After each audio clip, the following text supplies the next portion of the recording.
మీరందరూ నేను చెప్పిన మాటని మీరు అంగీకరిస్తారో అంగీకరించో తెలియదు. అంబేద్కర్ ప్రపంచం మొత్తం మహామేధావి జ్ఞాన సంపన్నుడు అంటుంది. నేను చాలా తెలివి తక్కువ వాడు అంటాను. అంగీకరిస్తారా? అంగీకరిస్తారా? నో. ఇప్పుడు నేను చెప్పిన తర్వాత మీరు అంగీకరించాలి.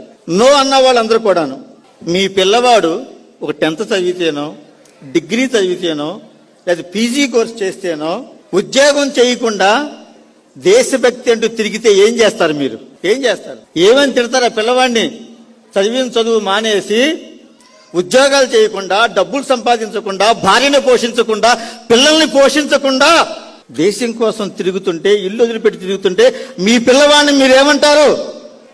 ఇప్పుడు చెప్పండి, అంబేద్కర్ తెలివిగలవాడా కాదా? ఇప్పుడు మాట్లాడరు.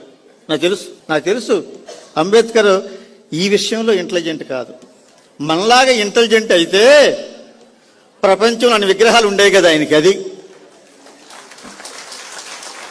మన ఇంటెలిజెంట్, మన తెలివి మన కుటుంబానికే పరిమితం అయిపోయి ఉంటుంది.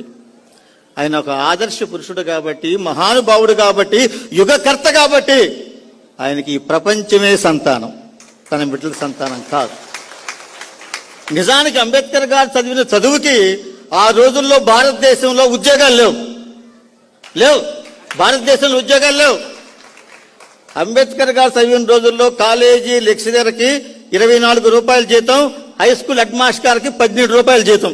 భారతదేశంలో ఆయనకి చదువుకు తగిన ఉద్యోగాలు లేవు. కానీ ఇంగ్లాండ్, అమెరికా నుంచి ఆయనకి పిలుపులు వచ్చినాయి. 50,000 రూపాయలు, 1,00,000 రూపాయలు ఇస్తాం నెలకని చెప్పి పిలుపులు వచ్చినాయి. ఆయన అంత డబ్బు తీసుకుని ఉంటే మహారాష్ట్రను కాదు, మన 2 తెలుగు రాష్ట్రాలను మొత్తం కొనేసేవాడు. ఇప్పుడుకు మార్చాను నేను.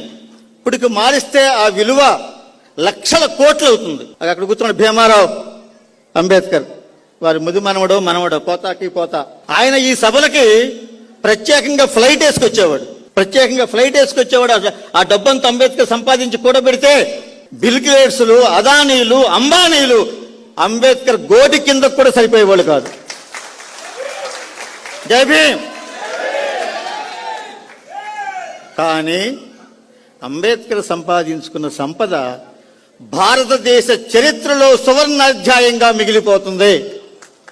బిల్ గేట్స్ సస్తే దినం చేసిన తర్వాత 2వ దినానికి కూడా నోర్చుకోడు. అంబానీ సస్తే 2వ దినం కూడా వాడికి చేయలేడు. పిల్లలు తనుగు చేస్తారు, మాకెక్కువ ఇచ్చాం, మాకు తక్కువ ఇచ్చామని. కానీ అంబేద్కర్ జయంతులు, వర్ధంతులు ఇంకా 1000 సంవత్సరాలు ఈ భారతదేశంలో నిర్విఘ్నంగా జరుగుతాయి. అంబేద్కర్ నుంచి నేర్చుకోవాల్సింది pay back to the society. అది నేర్చుకోవాలి. ఆయన జీవితం త్యాగం చేశాడు. ఎంత 4 పిల్లలను చంపుకున్నాడండి. ఒక్క ఉద్యోగం చేస్తే 4 పిల్లలను బతికించుకోలేడా? మనం బతికించుకోవట్లా.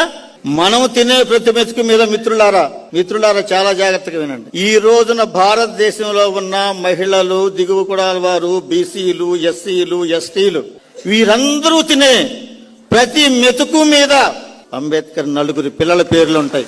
ఆ అన్నం రమాబాయి కన్నీటిలో ఉడికింది. ఆ అన్నం తిని, ఆ మెతుకులు తిని అంబేద్కరిజానికి ద్రోహం చేస్తే వాడి కంటే పాపి ఈ ప్రపంచంలోనే లేడు.